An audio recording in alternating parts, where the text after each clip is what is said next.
When it comes to the Mario Brothers, Luigi has always been my favorite. From Mario Kart to New Super Mario Bros., I'll always pick him to play as.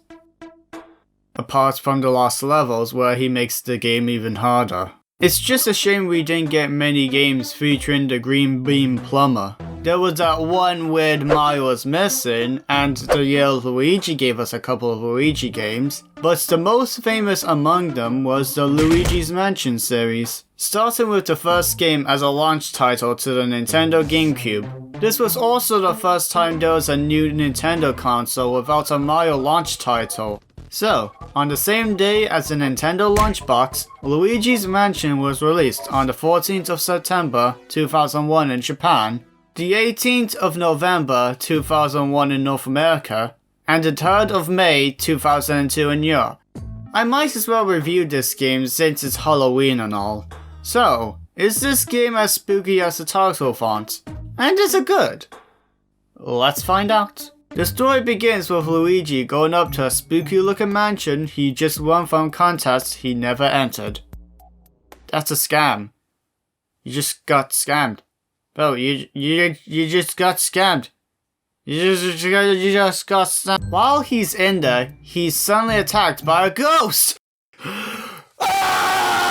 But before he can do anything, Professor Egad shows up with his Slurpee Hoover called the Poltergust 3000. He tells Luigi that his brother Mario went up to the mansion and never returned.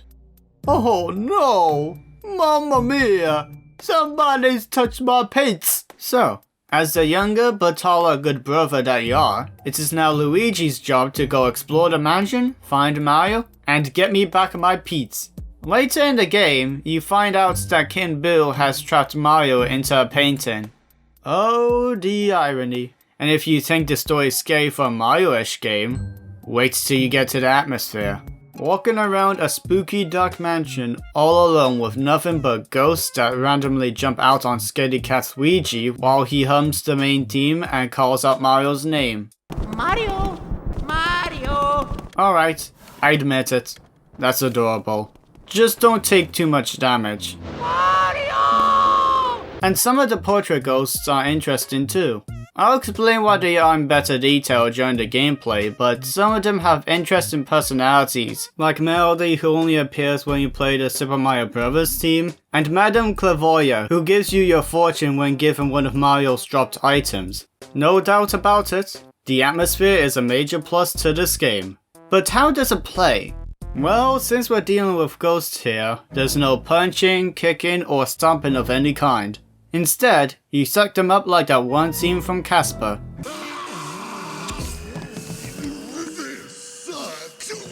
The only way to do that is to stun them with your torch since ghosts hate light, and their hearts will appear. Once that happens, use the Poltergust 3000 to suck their life out of them. Wait, they're dead. I've got to use something else. Suck the skin out of...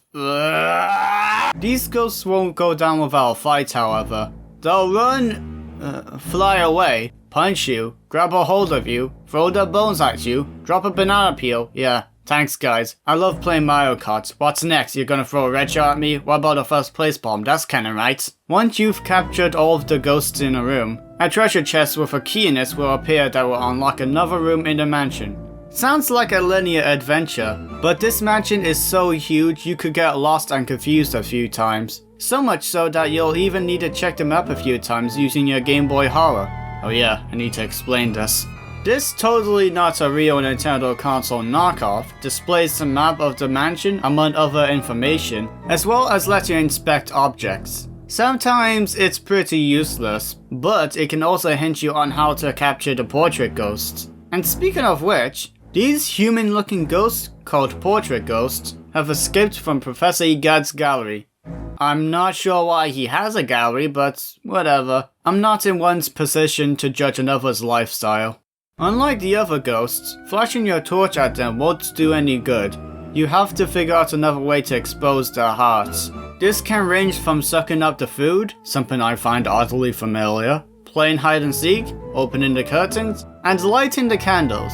Oh yeah, you can also collect the 3 medals that'll let your poltergust shoot out fire, water, and ice. I didn't know where else to put this in, so there you go. Anyway, what's cool is some of them are optional. I didn't even know that till looking up the wiki page. Once you've reached a certain point in the game, you get to empty your Hoover onto an invention by EGAT called the Ghost Portraificationizer, which can turn ghosts back into paintings. There are also certain portrait ghosts that are more boss-like with their own arena and stuff. There's Chauncey, the big ugly baby, Bogmire, a shadow ghost that feeds on fear, and Boolossus, a combination of 15 boos to make one giant boo. I'm pretty sure a big boo has already been done, but whatever.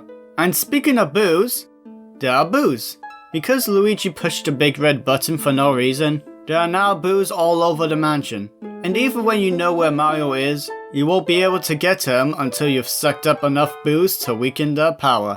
You do this by going to a Let's room and checking all of the furniture they may be hiding in. Luckily, the Boo Radar on the GB Horror will tell you if you're close or not. Once you find them, you'll have to aim and try to suck them up before they leave the room.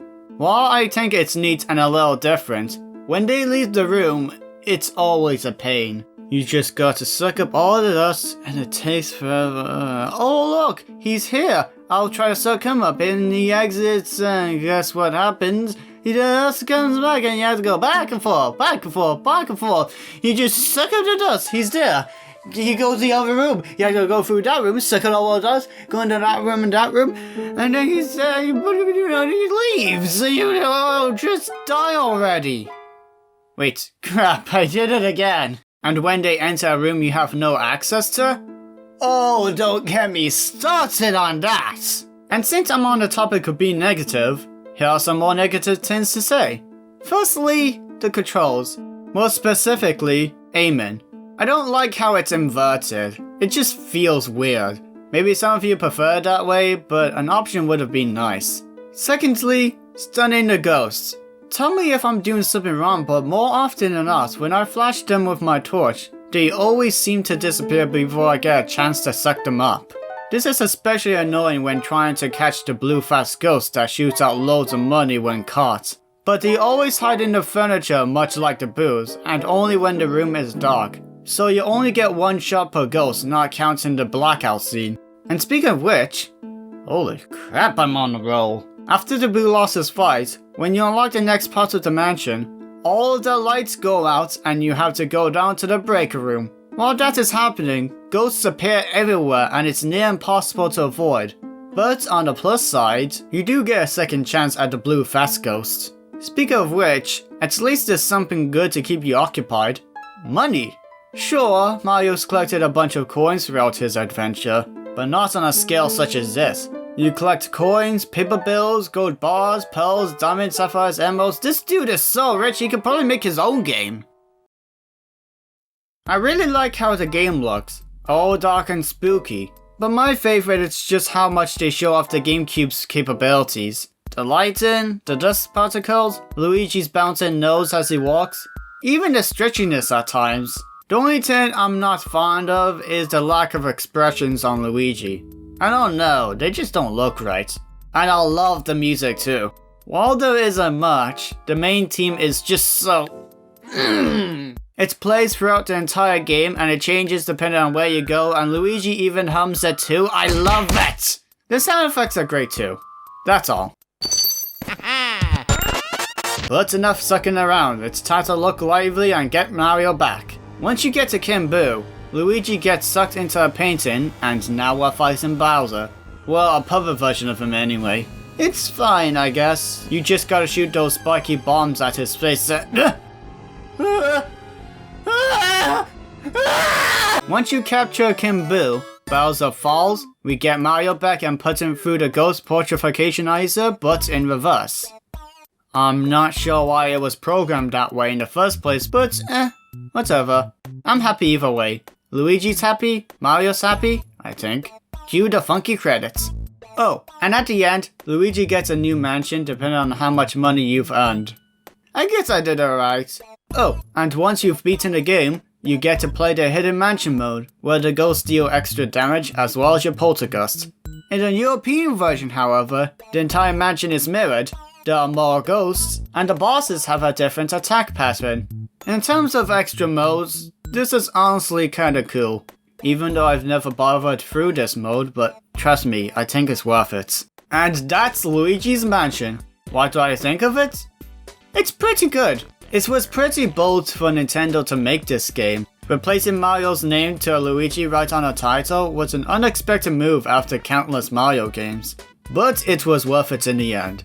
The gameplay is different, yet good. They've captured the spooky atmosphere perfectly. The GameCube's raw power was shown off nicely. And overall, it was a thrilling experience. They've also ported the game to the 3DS with a few differences, like amiibo support, it's looking better, multiplayer which I couldn't try out since none of my friends owned a copy of the same game, and the controls are a little different. Since there's no second control stick unless you're using the new 3DS, which I don't have, but really I don't like the idea of using a control stick the size of my cranium. If you're using the normal 3DS, 2DS or the XL versions, you'll have no choice but to use the motion sensor for aiming up and down. While this does help with the inverted controls problem I had, it takes a long time to get used to. This wasn't a complete turn-off for me until I got to the final boss, and man does it suck. There's also the option to use the flashbulb from Luigi's Mansion 2 instead of the usual pointing your torch at the ghost. Personally, I don't think it's any better, it's kinda worse. Though to be fair, it's been a while since I've played that game, so when I review that game, I'll come back to this issue and confirm if it's me or not. So, should you get this game? Yeah, go for it. I had a lot of fun with it, and if you're a Nintendo fan, chances are that you will too. As to which version to get? Well, either one works really. Probably the 3DS if you came from the second game, but if you want to play it safe, then I'd say go for the GameCube version. If the jokes are bad, and you don't sound good, who you gonna call? Joke Busters! And it's at the end of the video. Woo! Thanks for watching this episode of Retro's Review. If you like this, please like, comment, subscribe, follow me on Twitter, consider supporting me on Patreon.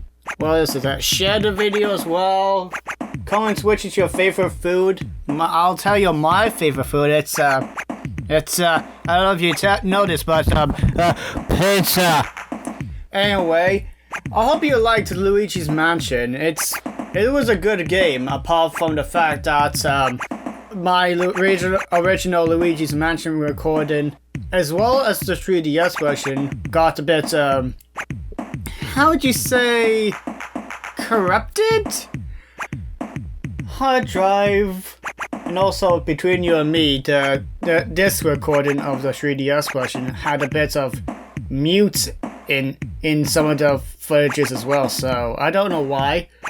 Luckily, I didn't have to use any audio from that, but it's like the second time that happened, and on the same game. And it's like it's like no pattern. It's like always in like somewhere in the middle of the video files or something. You know, like I divide the recordings into sections, but it's just like in the middle. I'm gonna move away from that topic. This is getting boring for you guys. I'm actually glad I'm able to get a Halloween video out. It's been a bit of a weird one. Unfortunately, I won't be able to get any Christmas reviews out. I don't have any plans for it. But I hope you like the next one. It's going to be a Sonic game, and it's going to be a collab. No, not with Shimoda Brian, unfortunately. Suck it, Brian. Instead, it's going to be another new one, but just, I can't say anything. And because of the whole recent level 5 lockdown that happened in Ireland, not 100% sure we'll be able to do a end of year video, so I'm probably gonna say this in the update video anyway, but I might as well say something, so I'm signing off. Good luck!